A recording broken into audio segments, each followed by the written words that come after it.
আসসালামু আলাইকুম ওরহমতুল্লাহি ওবরাকাতুহ। নাহমাদুহু ওয়া নুসাল্লি আলা রাসূলিহিল কারীম, আম্মা বাদ।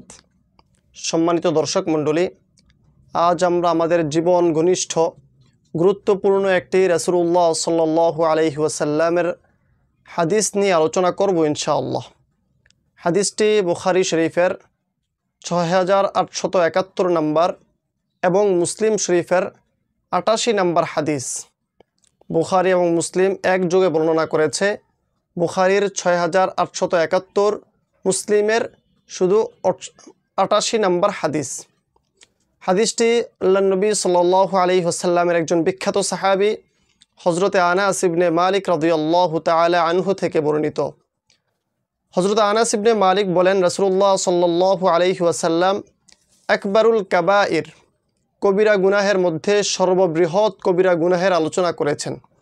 সর্ববৃহৎ কবিরা গুনাহ 4টির কথা রাসূলুল্লাহ সাল্লাল্লাহু আলাইহি ওয়াসাল্লাম আমাদেরকে জানিয়েছেন। আমরা জানি কবিরা গুনাহ এটা অত্যন্ত জঘন্যতম একটি অপরাধ।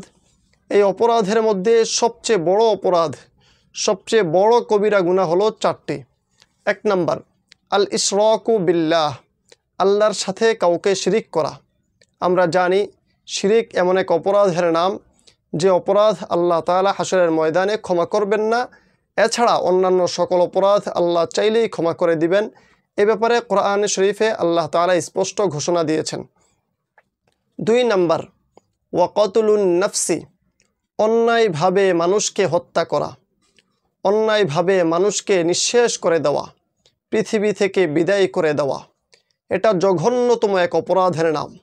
আল্লাহ রাব্বুল আলামিন কোরআনে মানুষ হত্যার বিচার বর্ণনা করতে গিয়ে বলেন, হাশরের ময়দানে তাদেরকে অনন্ত অসীমকালের জন্যে জাহান্নামে নিক্ষেপ করা হবে। আল্লাহ আমাদেরকে হেফাজত করুন। 3 নম্বর, ওয়া উকুকুল ওয়ালিদাইন, পিতামাতার অবাধ্যতা করা, পিতামাতার অবাধ্য হওয়া। আল্লাহ তাআলা পিতামাতার অবাধ্য হওয়া থেকে আমাদেরকে হেফাজত করুন। যারটা খেয়ে যে তার জীবনকে জীবন মনে না করে, যে পিতামাতা তার জীবনকে বিসর্জন দিয়ে আমি সন্তানের লাইফ সেটেল করে দিল, সেই পিতামাতার অবাধ্য হওয়া এটা জঘন্যতম এক অপরাধ।